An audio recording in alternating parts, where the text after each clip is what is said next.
لو أنزلنا هذا القرآن على جبل لرأيته خاشعا متصدعا من خشية الله.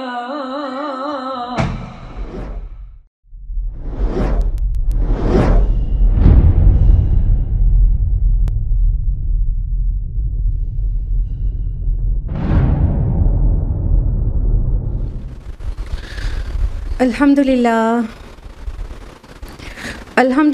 وحدہ والصلاة والسلام علی من لا نبی بعدہ واعوذ باللہ من الشیطان الرجیم بسم اللہ الرحمن الرحیم یا ایھا الناس قد جاءتکم موعظۃ من ربکم وشفاء لما فی الصدور وہدی ورحمۃ للمؤمنین. بسم اللہ الرحمن الرحیم. رب اشرح لی صدری ویسر لی امری واحلل عقدۃ من لسانی یفقہوا قولی. میری عزیز بہنوں، آپ سب کا درس قرآن مجید میں تہہ دل سے خیر مقدم ہے. السلام علیکم ورحمۃ اللہ وبرکاتہ. آپ وہ پنکچوئل اور ڈسپلن لوگ ہیں جو ہمیشہ آن ٹائم ہیں. کنگریچولیشنس ٹو یو کہ آپ اپنے نبی کی سنت پر ہیں، فل ڈسپلن میں، آن ٹائم، الحمدللہ، بلکہ بیفور ٹائم. بارک اللہ فیک. تو درس قرآن میں آج آپ کو کیا لگتا ہے کیا شروع ہونے والا ہے؟ سورہ یاسین. سب کو معلوم ہے. تو بغیر کسی تمہید کے سورہ یاسین کی طرف بڑھتے ہیں. سورہ یاسین مصحف میں 36ویں نمبر کی سورہ ہے. 5 رکوع ہیں اور 83 آیات ہیں. اور اس کا نام یاسین پہلی ہی آیت سے ٹیکن ہے. اور موضوع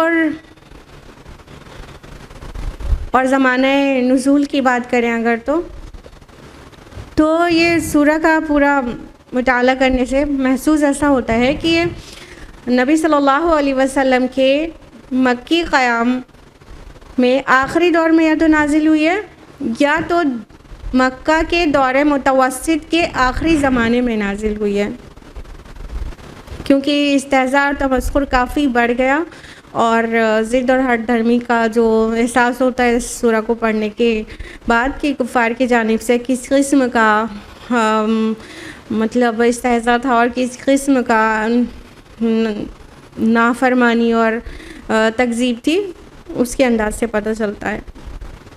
اور اس کے موضوع اور مضمون کی بات کریں تو بیسیکلی یہ سورہ بگن ہوتی ہے ایمان بالرسالہ کے ٹاپک پر. تو سب سے اہمیت کے ساتھ ایمان بالرسالہ کا اس میں تذکرہ ہے، اور ظاہر ہے کہ ایمانیات ثلاثہ تینوں آ ہی جاتے ہیں مکی صورتوں میں. تو اللہ تعالیٰ کی وحدانیت کی طرف دعوت اور آخرت کی طرف دعوت ساتھ میں چلتی ہے، لیکن جو زور ہے وہ اللہ کے رسول صلی اللہ علیہ وسلم کے اوپر ایمان لانا، یعنی ایمان بالرسالہ. آپ لوگوں نے سورہ یاسین کی فضیلت بہت پڑھ رکھی ہوگی اور بہت لوگوں کے معمول میں بھی ہوگا کہ سورہ یاسین سے ایک بہت وابستگی ہے. تو وہ حدیث جان لیں اور اس کا سٹیٹس بھی. کئی روایات میں احمد، ابو داؤد، ابن ماجہ، نسائی وغیرہ میں معقل بن یسار رضی اللہ عنہ سے روایت ہے کہ اللہ کے نبی صلی اللہ علیہ وسلم نے فرمایا کہ یاسین قرآن کا دل ہے. لیکن اس حدیث کو اگر غور کریں پہلے تو پتہ یہ چلتا ہے کہ دل کیوں کر کہا گیا اگر کہا گیا. جس طرح دل کی پوزیشن انسان کے اندر ایسی ہوتی ہے اس کو قلب کہا جاتا ہے. قلب جو اپنی ایک اسٹیٹ میں نہ رہ سکے، جس میں حرکت ہو، تو دل ہمیشہ دھڑکتا رہتا ہے. تو یہ جو سورہ ہے اس میں جس انداز میں بیان ہے ایمانیات ثلاثہ کا، تو وہ بہت ہی تھرلنگ ہے اور بہت مطلب حرکت والا ڈائنامک سا فیل ہوتا ہے. تو اگرچہ یہ حدیث مانا جائے تو اس معنی میں دل کی وہ حرکت پیدا کر دیتی ہے. اور ایک حدیث ہے کہ اپنے مرنے والوں پر پڑھو، تو اس سے بھی محسوس ایسا ہی ہوتا ہے کہ اگرچہ یہ حدیث ماننے لائق ہے تو مرنے والوں پر پڑھو. اس میں پورا آخرت کی منزلیں اور ایمانیات ثلاثہ کا پورا جو تذکرہ ہے وہ مرنے سے پہلے انسان کو تازہ کر دیا جائے. اور چونکہ جس کو عربی نہیں آتی تو اس کا فائدہ تب ملے گا جب اس کا ترجمہ بھی پڑھا جائے گا اس کے سامنے. اب اس حدیث کی ریٹنگ سمجھ لیجئے. بڑے بڑے علماء نے ان دونوں احادیث کو ضعیف کہا ہے. تو فضیلت کے باب میں تو کچھ علماء نے ان حدیث کو درج کیا ہے، لیکن یہ احادیث عمل کے لیے حجت نہیں ہے. تو دونوں ہی کی ریٹنگ ضعیف ہے. یہ قرآن کا دل ہے یاسین، یہ بھی ضعیف حدیث ہے، اور یہ بھی ضعیف حدیث ہے کہ اپنے مرنے والوں پر پڑھا کرو. تو لہٰذا کوئی ایسی صحیح احادیث سے دھیان دیجیے گا. آپ لوگوں کو یہ کانشیسنیس ہمیشہ ہونا چاہیے کہ آپ یہ ضرور جانیں کہ جو بات کہی جا رہی ہے وہ صحیح احادیث ہے کہ نہیں. تو صحیح احادیث سے ایسی کوئی خاص ایسے نرالی فضیلت سورہ کی نہیں ملتی ہے. یہ جو دو فضیلت ملتی ہے اور کئی روایات میں آتی ہے، تو وہ دونوں ہی احادیث کئی بڑے اسکالرز کے نزدیک ضعیف ہے. اب بس اس تمہید کے ساتھ سورہ کو شروع کرنا چاہیے. اعوذ باللہ من الشیطان الرجیم، بسم اللہ الرحمن الرحیم. یاسین. یاسین حروف مقطعات ہیں، اور حروف مقطعات کے تعلق سے بہت سارے معنی دینے کی کوشش کی جاتی ہے. اس کی بھی دی گئی ہے. یا حرف ندا ہے اور سین انسان کے لیے، تو یاسین کا مطلب اے انسان، یہ ٹرانسلیٹ کیا گیا ہے. بعض نے کہا یہ نبی صلی اللہ علیہ وسلم کا نام ہے، بعض نے کہا یہ قرآن مجید کا نام ہے. لیکن آخر میں سب سے صحیح اور سب سے بہتر بات یہی ہے کہ یہ سوکھے حروف مقطعات میں سے ہے، اس لیے اس کا صحیح معنی، اصل معنی اللہ تعالیٰ کو ہی پتہ ہے، اور تحقیق کے ساتھ اس کا کوئی معنی پہنانا مناسب نہیں رہے گا کہ ہاں یہ اس کا یہی معنی ہے. بہرحال کوشش کی گئی ہے کہ اس کا یہ معنی نکلتا ہے، لیکن ہے تو حروف مقطعات، اور اس کا اصل معنی اللہ تعالیٰ کو ہی بہتر پتہ ہے. اور حروف مقطعات کے تعلق سے کبھی ہم نے آپ کے سامنے مینشن کیا ہے شاید کہ زیادہ تر حروف مقطعات کے بعد قرآن مجید کا ہی بیان ہے، اور اس پر سے اس کی عظمت اور اس کی بلندی کا بیان ہے. اگلی آیت ہے والقرآن الحکیم. قسم ہے قرآن حکیم کی. یہ والقرآن الحکیم میں واو جو ہے یہ قسم کے لیے ہے، جیسا کہ یہ مولانا حمید الدین فراہی صاحب نے اپنی کتاب الامعان فی اقسام القرآن میں واو کو قسم کے لیے کہا ہے، اور قسم کو شہادت کے لیے کہا ہے. اور یہ عرف عام میں یہی سمجھا جاتا ہے کہ قسم کا معنی ہوتا ہے گواہی، شہادت. اور اس میں بھی کسی کو دو رائے نہیں ہے کہ قسم کھائی جاتی ہے کسی چیز کی ویلیو کو بیان کرنے کے لیے، تاکید بڑھانے کے لیے، اہمیت کا پتہ دینے کے لیے. تو یہاں پر حروف مقطعات کے بعد جو بات کہی جا رہی ہے وہ یہ کہ قسم ہے کس چیز کی؟ قرآن حکیم کی. یہاں پر قرآن کی صفت جو آئی ہے وہ حکیم ہے، حکمت والے قرآن کی قسم. اب اللہ سبحانہ و تعالی قسم اٹھا کر کس چیز کی؟ قرآن کی. اس کی خاصیت کیا بیان کی گئی ہے کہ وہ حکمت والا ہے. جو بات کہنا چاہتے ہیں، جو مقسم علیہ ہے، وہ اہم ہے، وہ آیت نمبر 3 میں ہے. لیکن غور کرنے کی بات یہ ہے کہ قرآن مجید کی جو سب سے بڑی کوالٹی ہے وہ حکمت ہے، کہ اس پر حکمت کلام کی قسم. اس کے علاوہ جو اس کا لٹریری پہلو ہے وہ بھی اہم ہے، لیکن حکمت کے بعد، یعنی قرآن کا سب سے بڑا اعجاز یہ ہے کہ وہ نہایت ہی پر حکمت کلام ہے. اب مقسم علیہ کیا ہے، یعنی کس بات پر قسم اٹھائی گئی ہے؟ تو آیت نمبر 3 میں فرمایا اِنَّکَ لَمِنَ الْمُرْسَلِینَ، کہ بے شک یقیناً آپ رسولوں میں سے ہیں۔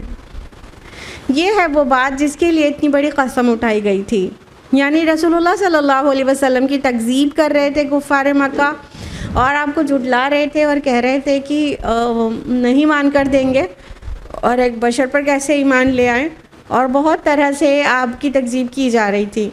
تو اللہ سبحانہ و تعالیٰ نے اس سورہ میں قرآن کی قسم کھائی اور اس کی صفت کو حکمت والی صفت منشن کیا کہ اس پر حکمت کلام کو پڑھ کے تو دیکھو، اس کے اندر جو گہرائی ہے، جو بلندی اور جو عظمت اور جو حکمت ہے، اس کو پر غور کر کے تو دیکھو، یہ انسانی کلام نہیں ہو سکتا۔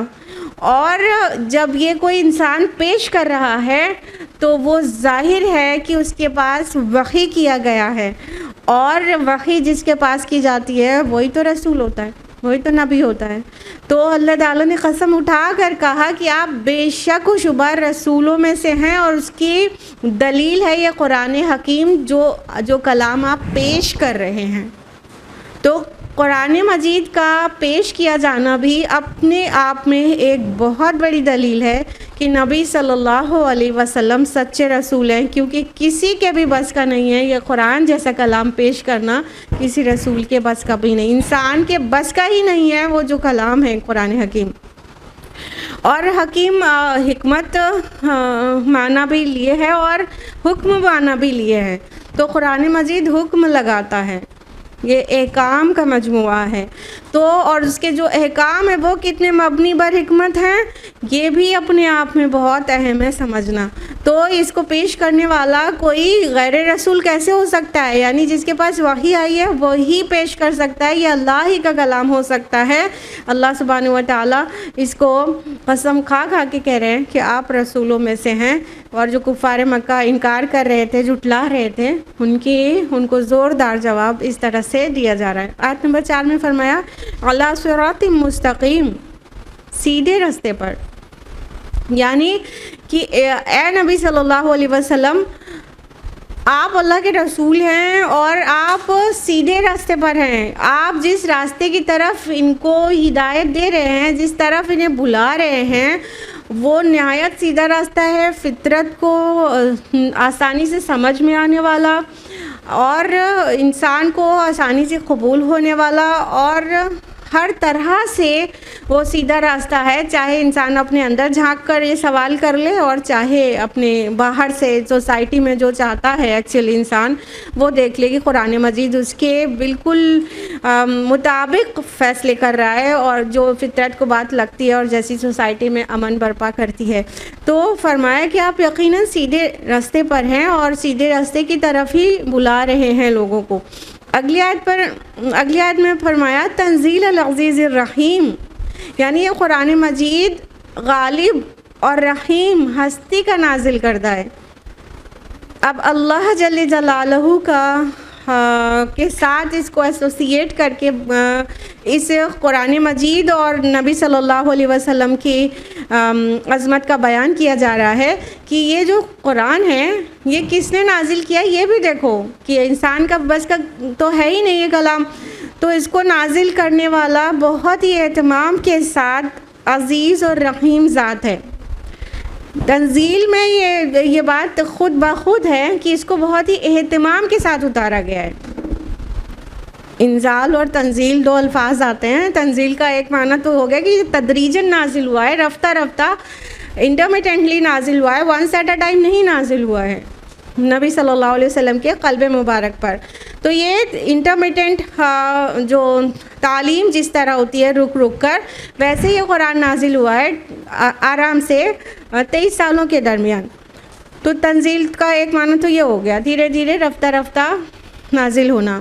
دوسرا اہتمام کے ساتھ نازل ہونا، کہ بہت ہی اہتمام کے ساتھ اس کو نازل کیا گیا ہے۔ اور اب کرنے والی ذات کون سی ہے، اس کی دو صفات بتائی، العزیز اور الرحیم۔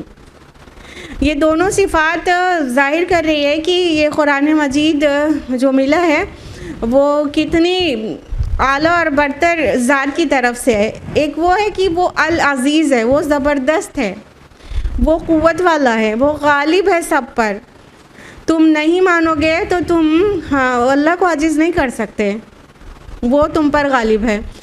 اور الرحیم کی طرف سے نازل ہوا ہے کہ تم نہیں مان رہے ہو تو فوراً تمہارے پر عذاب نہیں آیا جا رہا ہے، اللہ تعالیٰ تمہیں مہلت دے رہا ہے. اور جو مان لیں گے ان کے اوپر رحمتوں کا فیضان ہوگا.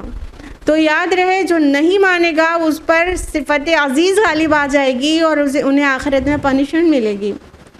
اور جو مان لے گا ان کے لیے صفت رحمت اللہ تعالیٰ کی نظر آئے گی ان کو آخرت میں، کہ ان کو ماننے والوں کو کیا نوازشیں کی جا رہی ہیں. حالانکہ دنیا میں بھی اس کا ظہور ہوتا ہی رہتا ہے کہ انسان کو ایک نہ ایک ٹائم پہ پتہ چل ہی جاتا ہے کہ غالب تو اللہ ہی ہے اور اللہ کی رحمت نہ ہو تو کچھ بھی نہ کر سکیں. تو یہ دو صفات اللہ تعالیٰ کی بیان کی گئی کس حیثیت سے کہ کس کی طرف سے نازل ہوا ہے، اس کی یہ دو صفات یہاں مینشن کی گئی. اگلی آیت میں فرمایا لِتُنذِرَ قَوْمًا مَّا أُنذِرَ آبَاؤُهُمْ فَهُمْ غَافِلُونَ، تاکہ آپ خبردار کریں ایسی قوم کو جن کے آباء و اجداد خبردار نہیں کیے گئے تھے اور اسی وجہ سے وہ غفلت میں پڑے ہوئے ہیں. پچھلی سورہ فاتر میں بھی بتایا تھا کہ نبی صلی اللہ علیہ وسلم کے مبعوث ہونے سے پہلے کافی عرصے سے بنو اسماعیل میں کوئی رسول، کوئی نبی نہیں آیا تھا، لہٰذا یہ کہا جا سکتا ہے کہ ان کے آباء و اجداد خبردار نہیں کیے گئے تھے. لیکن اس میں بہت سارے لوگ تھے. نبی صلی اللہ علیہ وسلم کے ایڈریسیز صرف بنو اسماعیل نہیں تھے، اور بھی بہت سارے لوگ تھے جن کی طرف نبی ان کی قوم کے لیے خاص ہو کر نہیں بھی آئے تھے. تو ایک تو یہ ترجمہ ہو گیا کہ ان کے آباء و اجداد خبردار نہیں کیے گئے تھے. لیکن اگر یہ ماں کو مائے نافیہ کے بجائے ماں کو جو کے معنی ملے تو یہ بھی ترجمہ درست ہوگا کہ جن کے آباء و اجداد خبردار کیے گئے تھے پھر بھی وہ بھی اور یہ بھی سب غفلت میں پڑے ہوئے تھے اور پڑے ہوئے ہیں، تو یہ بھی ترجمہ درست ہوگا.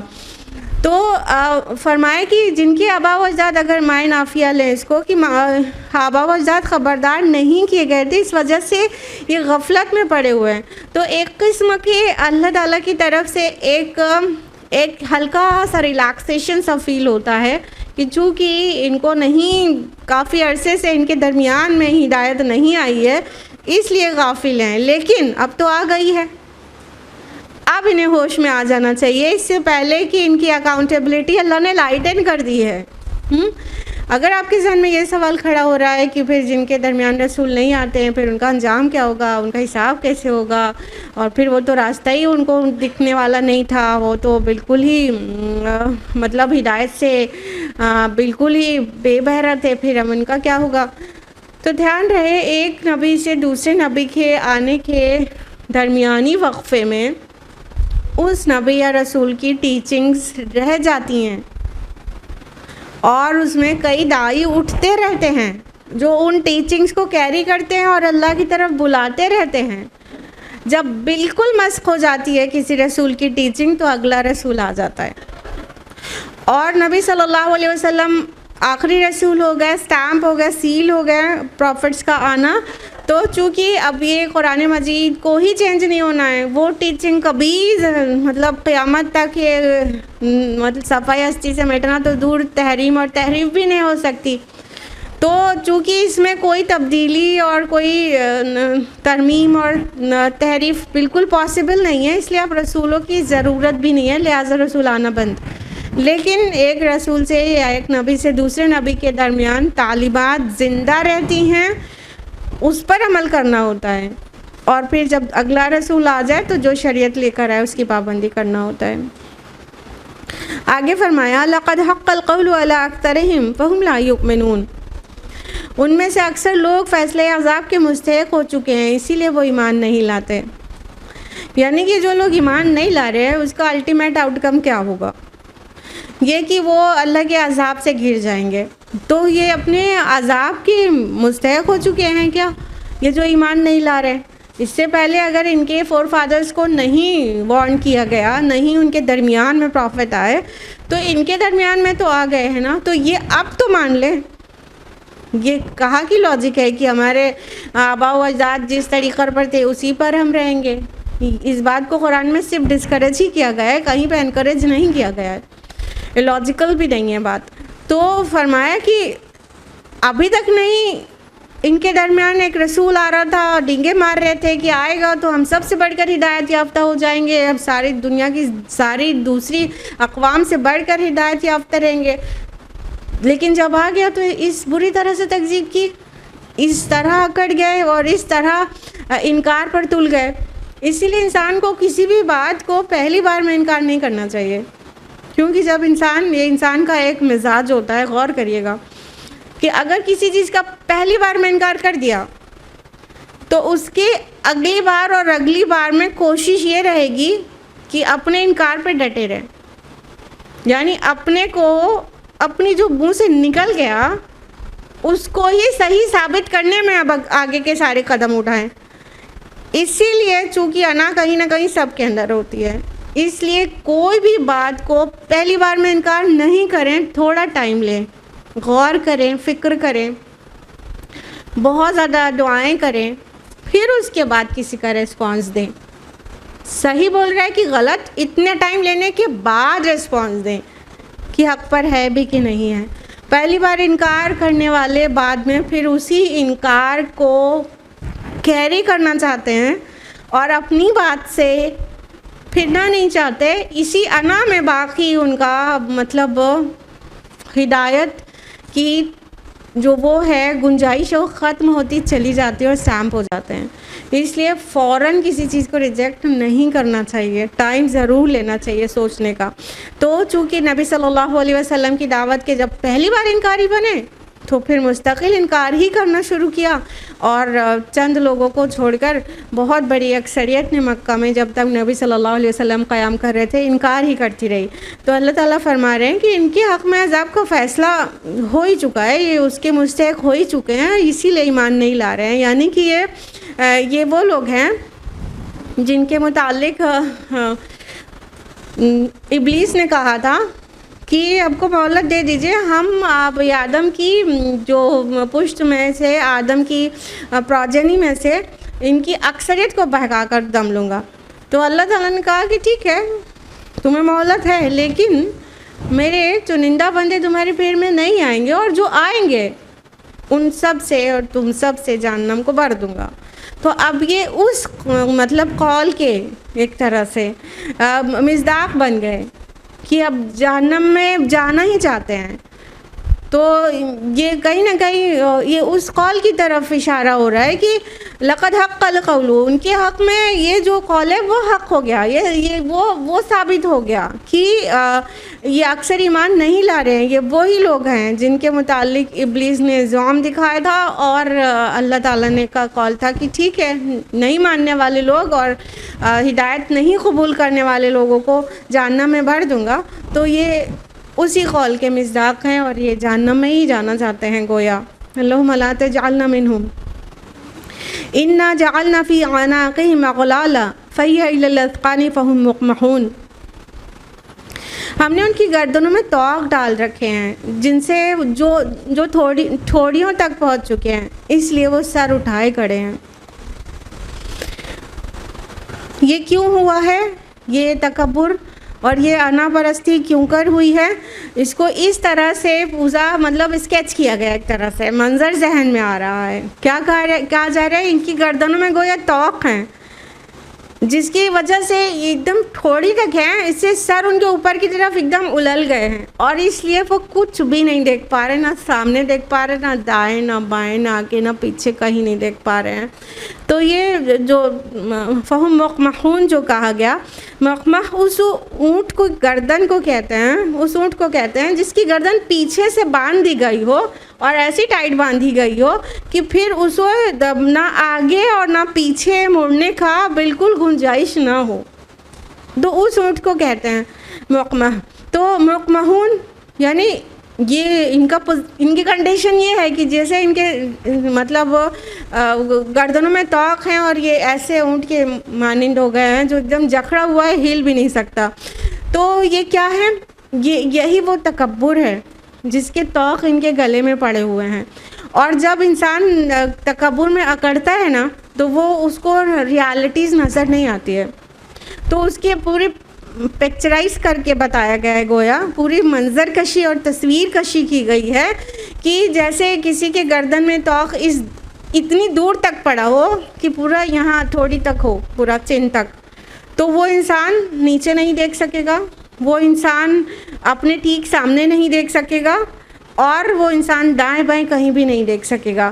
تو اسی وجہ سے ان کی جو انا کا وہ توق ان کے گلے میں پڑ گیا ہے نا، اس کی وجہ سے نہ ہی یہ زمین کی نشانیاں دیکھ پا رہے ہیں، نہ ہی یہ آسمان کی نشانیاں دیکھ پا رہے ہیں، نہ ہی اپنے آگے کی دیکھ پا رہے ہیں فیوچر میں اس کا انجام کیا ہوگا، نہ ہی یہ پیچھے دیکھ پا رہے ہیں کہ پیچھے والے لوگوں نے اسی طرح انکار اور تکبر کیا تھا تو ان کا انجام کیا ہوا، تو وہ کچھ بھی نہیں دیکھ پا رہے ہیں۔ جیسا کہ سورہ سبا سورہ 34 آیت نمبر 9 میں کہا گیا کہ افلم یروا الی ما بین ایدیہم وما خلفہم من السماء والارض، کیا یہ دیکھتے نہیں ہیں زمین اور آسمان میں سے ان کے سامنے اور پیچھے کی چیزیں؟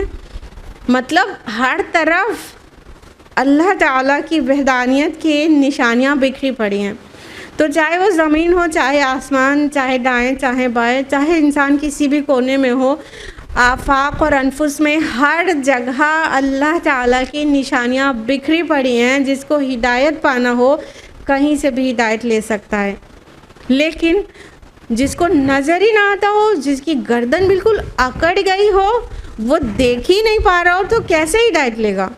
تو یہ گردن میں جو توق پڑے ہیں وہ کیا ہے؟ ان کے انکار کے سبب پڑے ہیں، گویا یہ ایک ایک جو ہے رنگز ہیں، ایک ایک انکار پہ رنگ بڑھتی گئی۔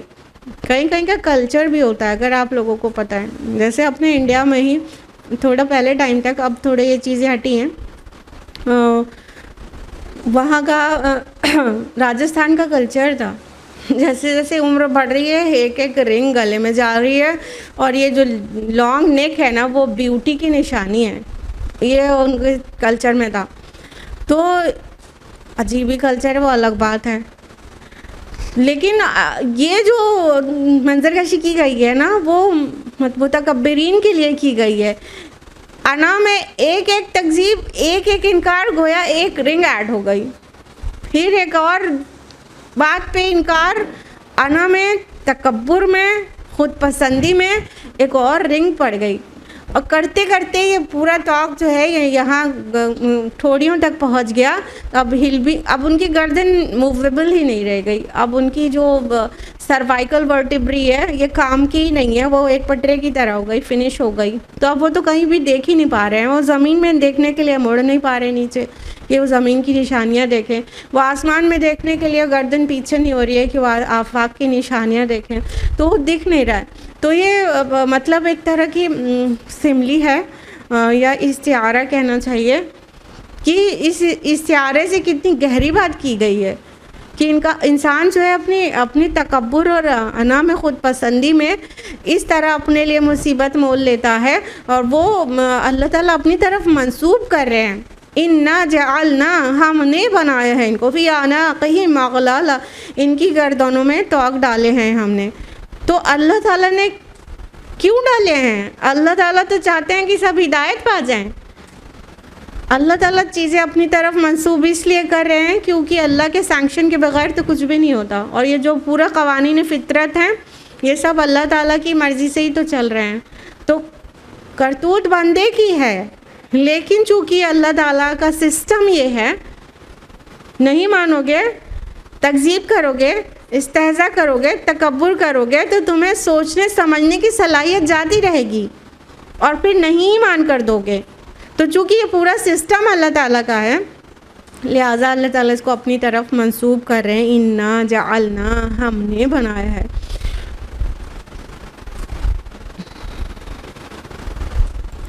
اگلی آیت ہے وَجَعَلْنَا مِن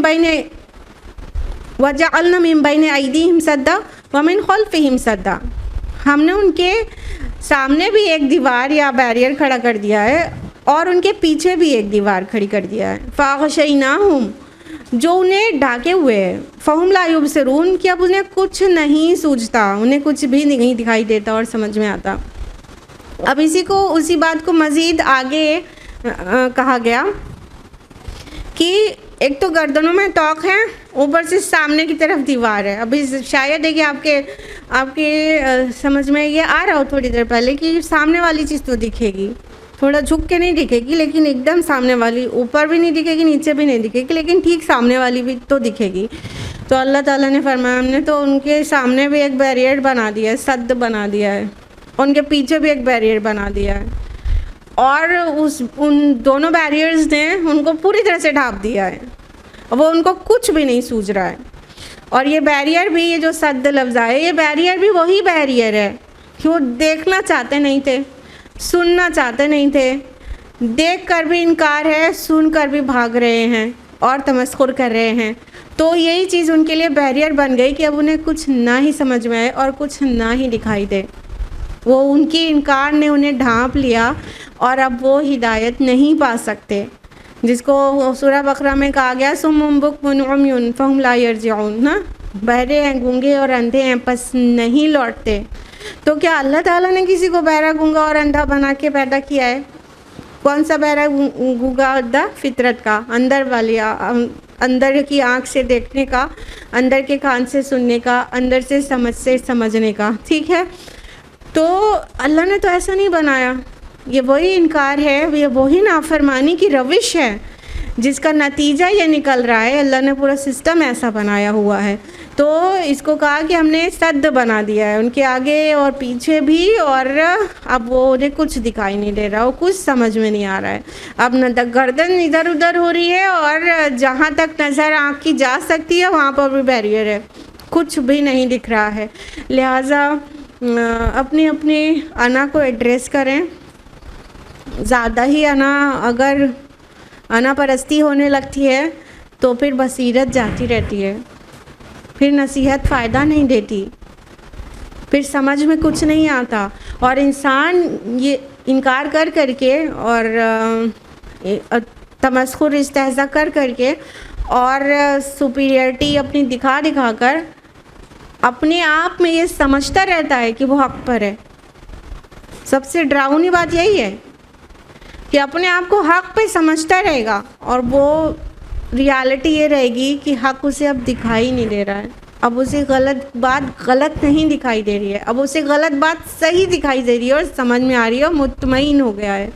تو انکار کرنے کا اور کیا کہنا چاہیے، تکبر کرنے کا یہ نتیجہ نکلتا ہے۔ لہٰذا اپنی بھی جتنی بھی چھوٹی بڑی انا ہو اس کو ایڈریس کریں، اور کسی حق کو اس وجہ سے ریجیکٹ نہیں کریں کہ جو پیش کر رہا ہے وہ پسند نہیں ہے، اس کو اپنے سے نیچا دیکھتے ہیں، یا تو جو بات پیش کر رہا ہے وہ سوچ اپنی سوچ سے مطابقت نہیں رکھتی ہے۔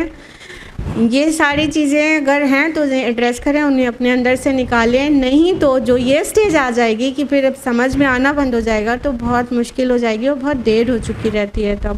لہٰذا ہمیشہ اپنے کو بہت سختی سے چیک کر کے ان چیزوں کو پائیں تو نکال کے پھینکیں، اور ایک نہیں بہت بار اپنے نفس کو کچل ڈالا کریں کہ نہیں، بس اتنا سختی سے چیک کر لیا کریں اپنے کو کہ اپنے نفس کے خلاف کرنا ہے، چاہے جتنی تکلیف ہو جائے نفس کے خلاف کرنا ہے، اور نفس کے خلاف کر کے پھر جو کوئی برے کام کرنے سے رہ جاتے یا کوئی اچھا کام کر ڈالتے ہیں، پھر اس کے بعد جو سکون ملتا ہے اس کو انجوائے کریے گا۔ وَسَوَاءٌ عَلَيْهِمْ أَأَنذَرْتَهُمْ أَمْ لَمْ تُنذِرْهُمْ لَا يُؤْمِنُونَ، ان کے لیے برابر ہے، چاہے آپ انہیں ڈرائیں یا نہ ڈرائیں، یہ مانیں گے نہیں۔ اب یہ ان لوگوں کے لیے کہا گیا ہے جو بہت بار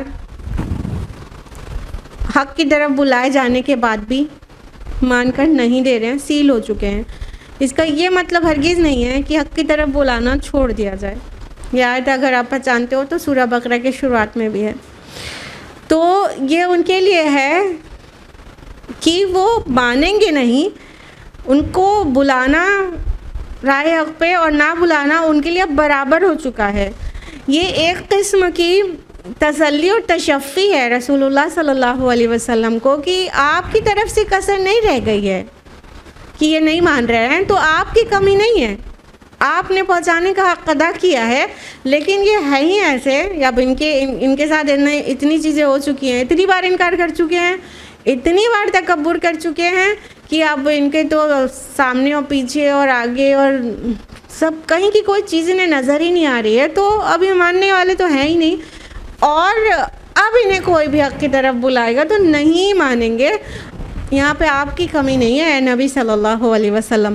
تو یوں بات کہی جا رہی ہے کہ سیل ہونے کے بعد پھر کسی کی بھی نہیں سنتا انسان، کسی کی بھی نہیں سنتا۔ اب سارے داعیوں کے ہیڈ اور سارے رسولوں کے ہیڈ سید المرسلین کی جب نہیں سن رہا تو کس کی سنے گا؟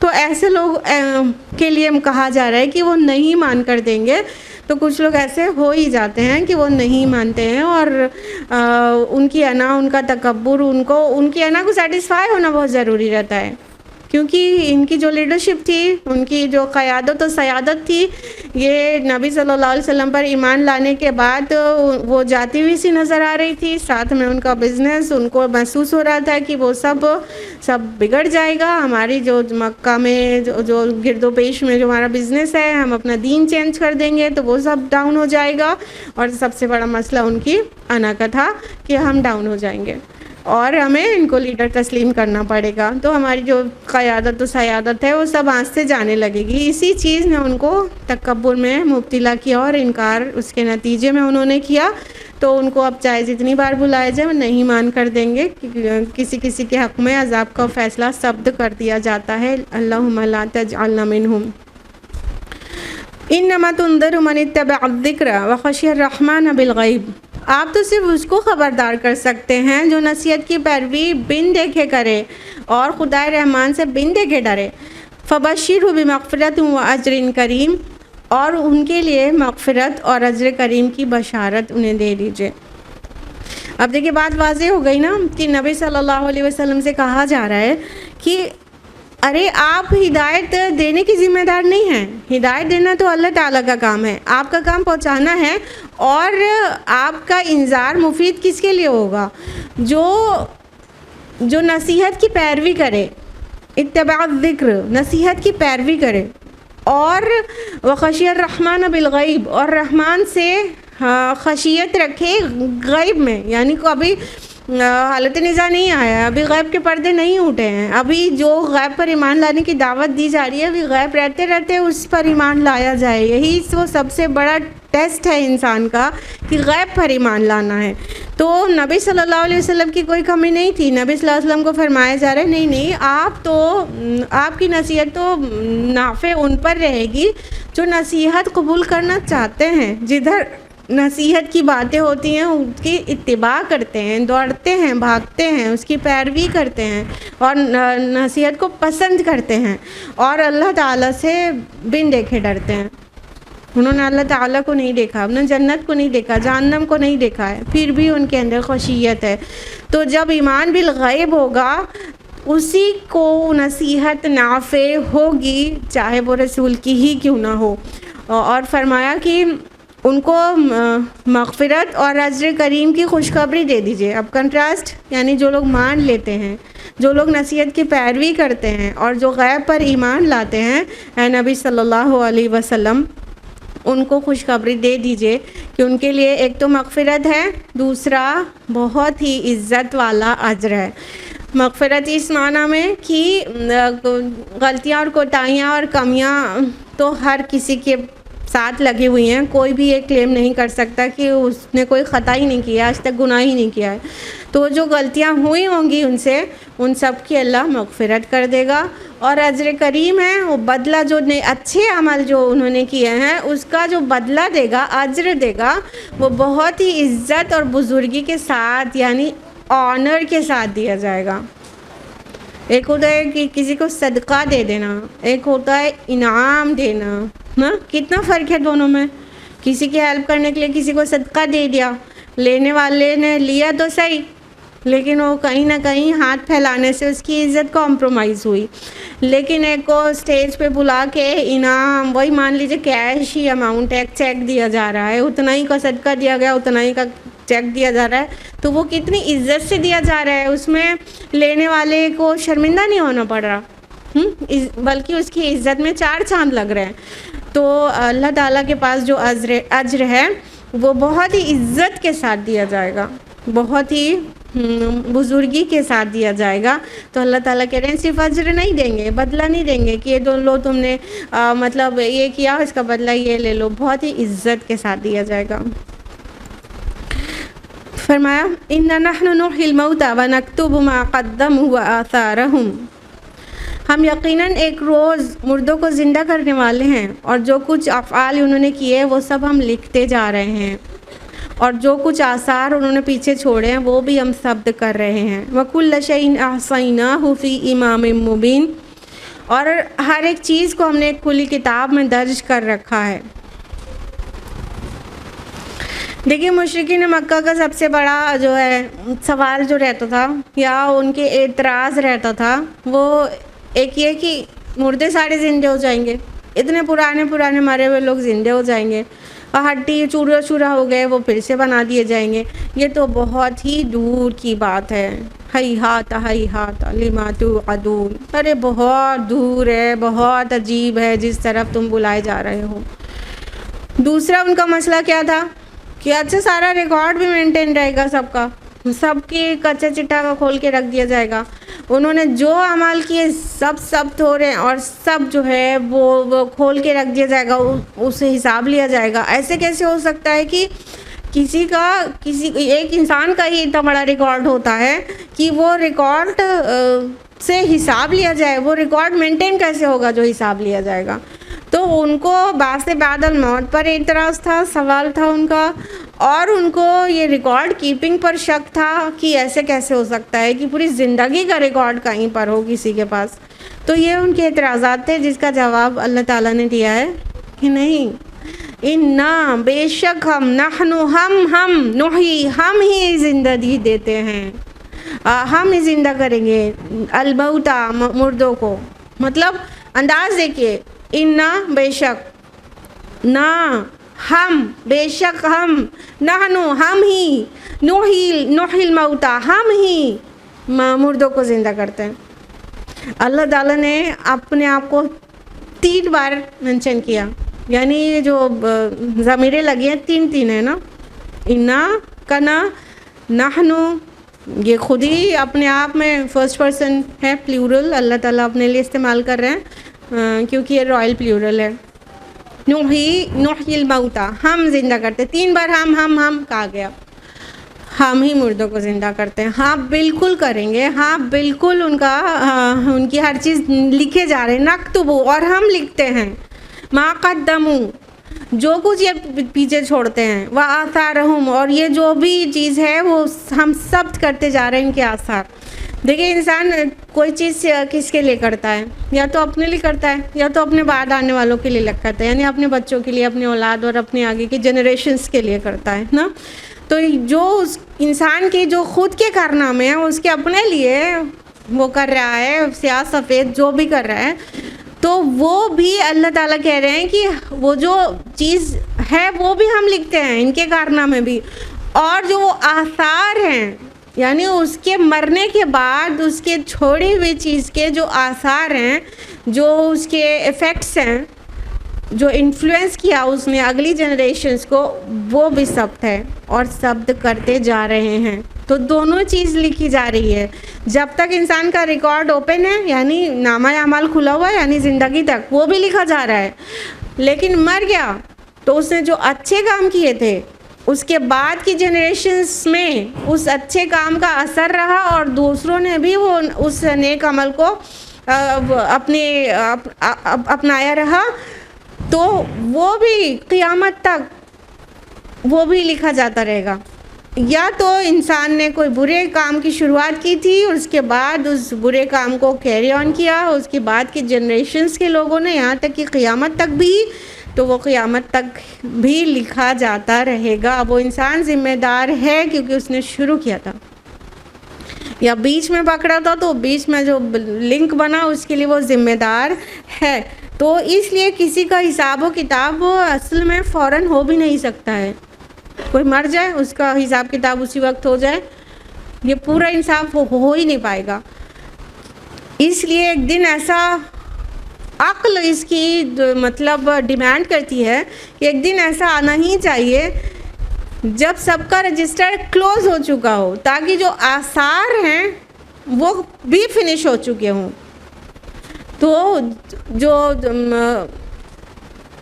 زندگی کے اعمال ہیں اور جو آثار ہیں بعد میں، وہ کچھ کے آثار تو مطلب رہتی دنیا تک رہیں گے نا، اچھے لے لیجئے چاہے برے لے لیجئے. اب مان لیجئے امام بخاری ہیں، تو کیا جب تک امام بخاری زندہ تھے تبھی تک ان سے لوگوں نے فائدہ اٹھایا کہ آج تک بھی ہم لوگ فائدہ اٹھا رہے ہیں؟ سبحان اللہ. اور قیامت تک نا. تو کچھ لوگ ایسے اچھے کام کر کے جاتے ہیں جو قیامت تک ان کے اچھے کام لوگ اس سے فائدہ اٹھاتے رہیں گے اور اس سے علم یا عمل ان کے متاثر ہوتے رہیں گے. تو ظاہر ہے ان سب کا بھی اجر ملنا چاہیے. کرنے والا جو تھا، جو ڈوور تھا، وہ نہیں ہے دنیا میں تو بھی ملنا چاہیے. عقل اس بات کی ڈیمانڈ کرتی ہے. تو اس لیے آثار بھی جب ختم ہو جائیں گے تبھی حساب ہونا سب سے صحیح اور انصاف کی بات ہے. تو اللہ تعالیٰ کے رحم تمہارے سارے جو بھی تمہارے نشانات قدم ہیں جو تم کر رہے ہو وہ، اور جو بعد میں آثار ہیں وہ سب بھی لکھتے جاتے ہیں، اور یہ سب ایک کھلی ہوئی کتاب میں درج ہے. یہاں پر امام مبین جس کو کہا گیا، امام کا معنی کیا ہوتا ہے آپ لوگ اچھی طرح جانتے ہیں. رہنما ہوتا ہے، لیڈر ہوتا ہے، ہادی ہوتا ہے، یہی ہوتا ہے نا. تو یہاں پر امام جو ہے، عمل کی کتاب کو امام کہا گیا، کیونکہ جو کتاب ہوتی ہے وہی لیڈر ہوتی ہے نا. کتاب کے پیچھے چلتا ہے انسان، کتاب کے مطابق زندگی گزارتا ہے، تو اس نے اس کو اپنا لیڈر بنایا نا. تو اسی لیے یہاں پہ امام جو ہے عمل کی کتاب کو کہا گیا، نام ہے اعمال کو امام، کہ وہی ان کی جو ہم ان کے لیے جو درج کر رہے ہیں کھلی ہوئی کتاب میں، ایسی کتاب میں سب کچھ نوٹ کر رہے ہیں جو اللہ تعالیٰ کے لیے بہت آسان ہے. تو اس کتاب کو کہا گیا کہ ہم ایک کتاب میں درج کر رہے ہیں. تو ایک تو یہ عمل کی ہمارے اپنی نامہ اعمال ہو گئے سب کے سیپریٹ، اور اللہ تعالیٰ کا علم قدیم اور لوح محفوظ، وہاں پر ہر چیز آلریڈی ریٹن ہے. تو وہ اس کے مطابق ہی چیزیں پیش آ رہی ہیں، تو وہ بھی امام ہوئی. اور امام قرآن حکیم میں اس کو تورات کو بھی کہا گیا ہے. سورہ ہود کی آیت نمبر 17 اور سورہ احقاف کی آیت نمبر 12 میں تورات کو امام کہا گیا ہے، کیونکہ کتاب لیڈر ہوتی ہے. وَاضْرِبْ لَهُم مَثَلًا أَصْحَابَ الْقَرْيَةِ إِذْ جَاءَهَا الْمُرْسَلُونَ. انہیں مثال کے طور پر اس بستی والوں کا قصہ سنائیے جب کہ ان میں رسول آئے تھے. اذ ارسلنا الیہم اثنین فکذبوہما فعززنا بثالث فقالوا انا الیکم مرسلون. ہم نے ان کی طرف 2 رسول بھیجے اور انہوں نے دونوں کو جھٹلا دیا، پھر ہم نے تیسرے سے مدد کے لیے بھیجا اور ان سب نے کہا کہ ہم تمہاری طرف رسول کی حیثیت سے بھیجے گئے ہیں. اب یہ تمہیدی باتوں کے بعد آیت نمبر 13 آنورڈز ایک سٹوری بگن ہو رہی ہے، جو کہ یہاں پر واضح نہیں کیا گیا ہے کہ یہ کس بستی کی بات ہو رہی ہے جہاں پر یہ 3 رسول بھیجے گئے ہیں. اور اس بستی کا ذکر کرنے کا مراد یہ ہے کہ جو رب و رسول کی بات نہیں مانتا ہے اس کا انجام کیا ہوتا ہے تم دیکھ لو اور اس سے ڈرو اور اس سے عبرت پکڑو. تو اس بستی کے متعلق مفسرین کے درمیان تھوڑا اختلاف ہے، اور تحقیقی سطح پر کوئی اس بستی کو نہیں مینشن کیا ہے کسی نے، لیکن ہاں کئی مفسرون اس بستی کو انطاکیہ بستی کہتے ہیں. اور یہ جو رسول کہا گیا 2 رسول بھیجے گئے تو یہ عیسیٰ علیہ السلام کے 2 حواری کہتے ہیں، اور اس کو اس طرف مسیحیت کی طرف منسوب کرتے ہیں. لیکن جو مفسرون خود بھی یہ کہتے ہیں وہ بھی یہ کہتے ہیں کہ مطلب یہ ثابت شدہ نہیں ہے، اور کئی تحقیق میں یہ بات سامنے بھی آئی ہے کہ یہ بستی ہو ہی نہیں سکتی، کیونکہ اس بستی کی طرف یعنی انطاکیہ کی طرف کوئی عذاب آیا ہوتا تو پھر روز روشن کی طرح آیا ہوتا، اور سب جگہ وہ لکھا ہوا پایا جاتا ہسٹری میں، ایسا نہیں ہوا تھا۔ اور کئی اور قرینے موجود ہیں کہ یہ بستی انطاکیہ اور وہ عیسیٰ علیہ السلام کے حواری نہیں ہو سکتے ہیں، کیونکہ جس انداز میں یہاں پہ کہا گیا ہے مرسلون، 2 رسولوں کو، تو وہ اللہ کے رسول معلوم ہوتے ہیں، رسول کے رسول نہیں معلوم ہوتے۔ رسول کے رسول جو ٹرم یوز کر رہے ہیں ایکچولی یہ ٹرم ایگزسٹ کرتا ہے، حدیث میں ملے گا کہ اللہ کے رسول صلی اللہ علیہ وسلم نے بعض اوقات کسی کو کہا ہے اللہ کے رسول کا رسول، اور کچھ صحابہ نے بھی جیسے عمر رضی اللہ عنہ نے بھی کہا ہے کہ میں اللہ کے رسول کا رسول ہوں۔ تو ایسے یہ ٹرم یوز ہوا تو ہے صحیح کہ رسول کا رسول، یعنی رسول مطلب میسنجر ہوتا ہے، اور رسول کا رسول میسنجر کا میسنجر ہے۔ تو پہلا رسول تو اصطلاح میں، دوسرا رسول لغوی معنی میں موجود ہے، تو ہے تو صحیح، لیکن یہ انداز جو ہے پورے سٹوری کا اس سے لگتا ہے کہ ایکچولی اللہ کے رسول تھے، نہ کہ یہ رسول اللہ کے رسول تھے۔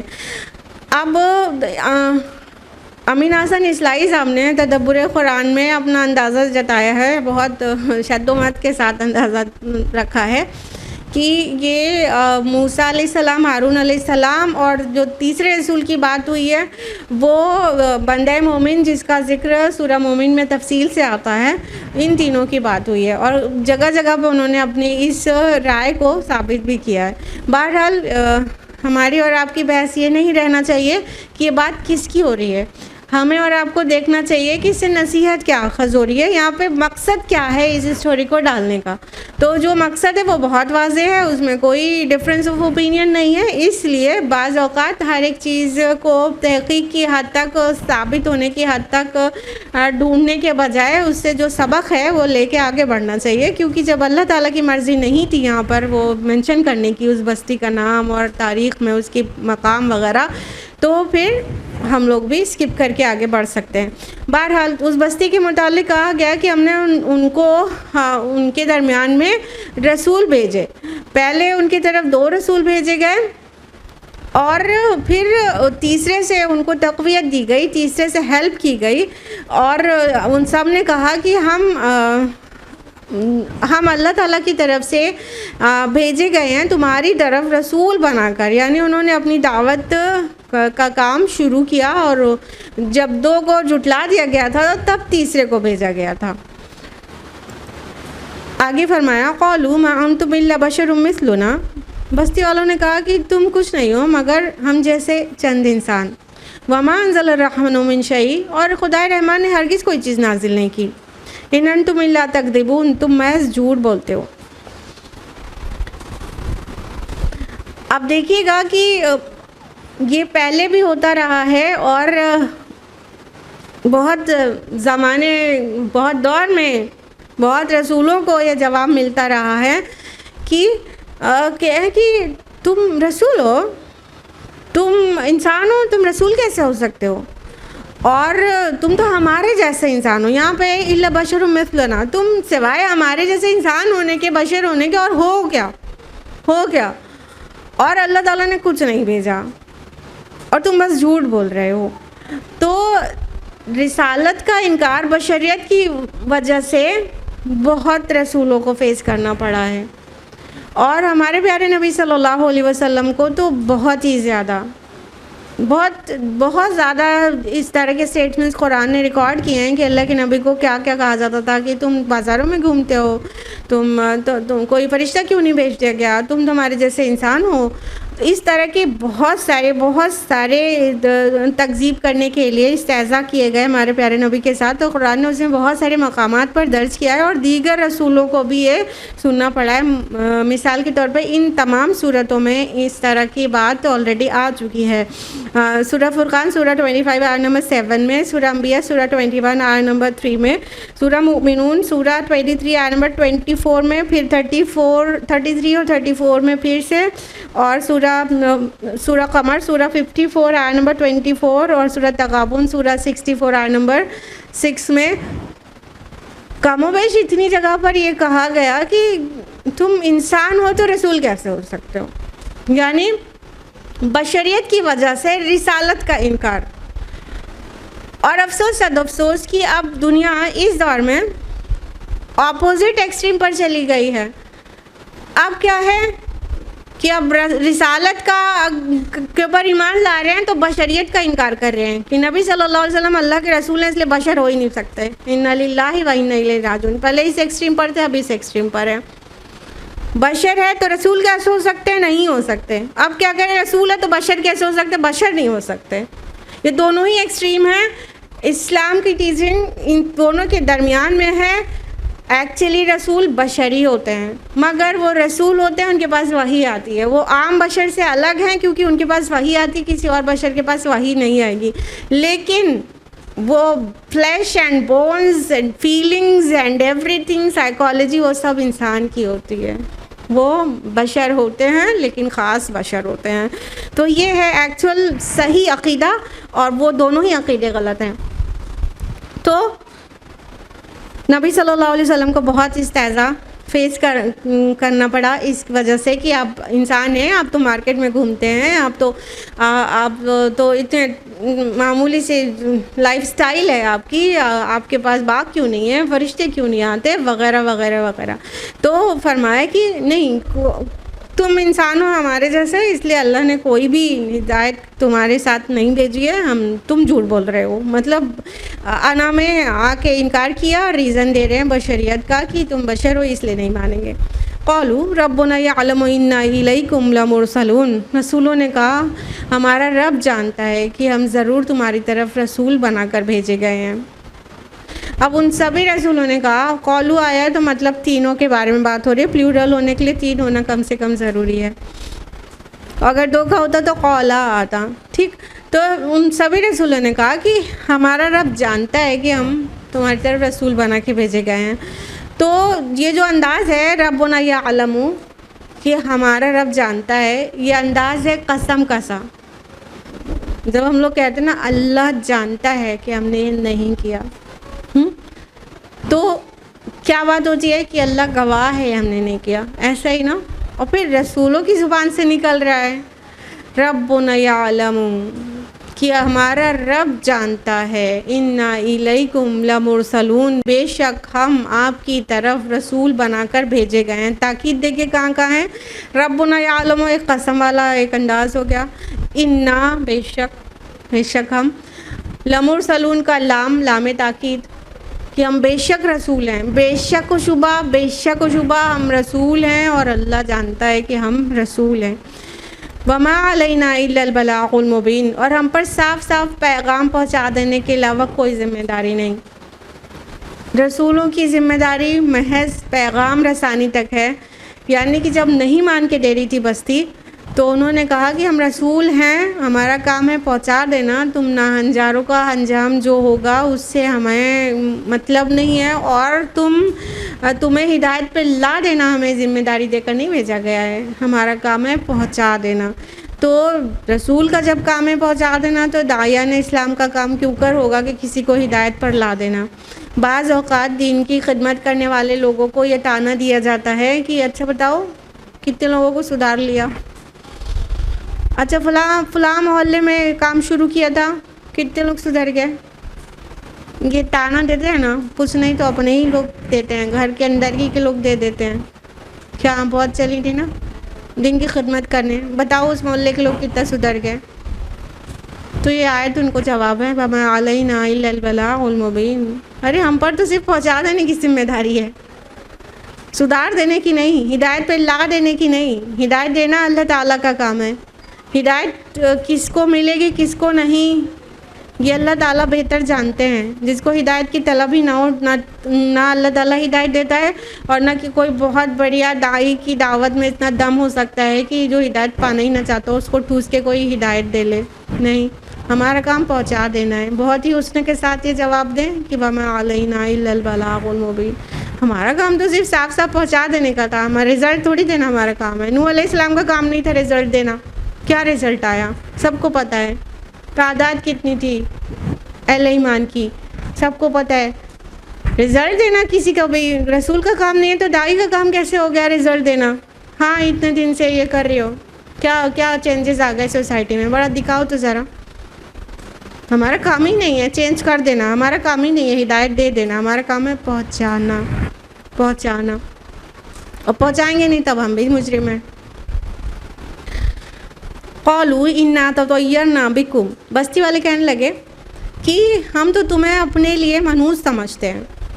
لئن لم تنتهوا لنرجمنکم ولیمسنکم منا عذاب الیم، اور اگر تم باز نہیں آئے تو ہم تمہیں سنسار کر دیں گے اور ہم سے تم بہت دردناک سزا پاؤ گے. اب دیکھیے مولانا امین حسن اصلاحی صاحب نے کئی بیچ میں بھی اور دلیل دیا، ہم نے اسکپ کیا. یہاں پر بھی دلیل دیتے ہیں کہ موسیٰ علیہ السلام کو منحوس کہتے تھے نا، موسیٰ اور ہارون علیہ السلام کو. جب فرعون کے دور میں وہاں پر ایک کے بعد ایک ٹرائلز آتے تھے ان کے لیے، 9 سائنز آئے تھے نا، 9 نشانیاں. تو وہ جب بھی کچھ ہو جاتا، لائک خون ہے، مینڈک ہے اور جوں ہے، جب یہ سب چیز ہوتے تو اپنی غلطی ماننے کے بجائے کہ ہماری نافرمانی کی وجہ سے یہ عذاب آیا ہے، وہ کہتے تھے موسیٰ تمہاری نحوست کی وجہ سے ہو رہا ہے. تو اگر یہ بستی وہی کی بات ہو رہی ہے تو ابھی، اور اگر کسی اور کی بات ہو رہی ہے تو ان رسولوں کو یہ بات بالکل کہا گیا ہے. ہمارے نبی صلی اللہ علیہ وسلم کو کہا گیا نا، تمہارے آنے کے بعد اتنے سکون سے ہم لوگ رہتے تھے، تمہارے آنے کے بعد ماں بیٹے سے الگ ہو گئی ہے، ہر گھر میں لڑائی جھگڑا، تمہاری نحوست سے ہمارے پورے مطلب سکون درہم برہم ہو گیا. تو سید المرسلین کو بھی یہ کہا گیا ہے. تو بہرحال اس بستی والوں نے بھی کہا کہ ہم تو تمہاری نحوست جانتے ہیں، یعنی جب ان کی نافرمانیوں کی وجہ سے اللہ کی طرف سے جو بھی ٹرائلز آتے ہیں، مصیبتیں آتی ہیں، مصائب میں مبتلا کیے جاتے تاکہ یہ گڑ گڑائیں اور ہدایت پا جائیں، تو کہتے ہیں کہ یہ تمہاری نحوست ہے، تمہاری وجہ سے ہم کو تو لگتا ہے تم یہ جو نیا دین لے کے کھڑے ہو گئے ہو نا، اس کی وجہ سے ہمارے دیوی دیوتا نے تم پر کوئی عذاب ڈال دیا، اس کی وجہ سے پورا بستی جو ہے پریشان ہوتی ہے.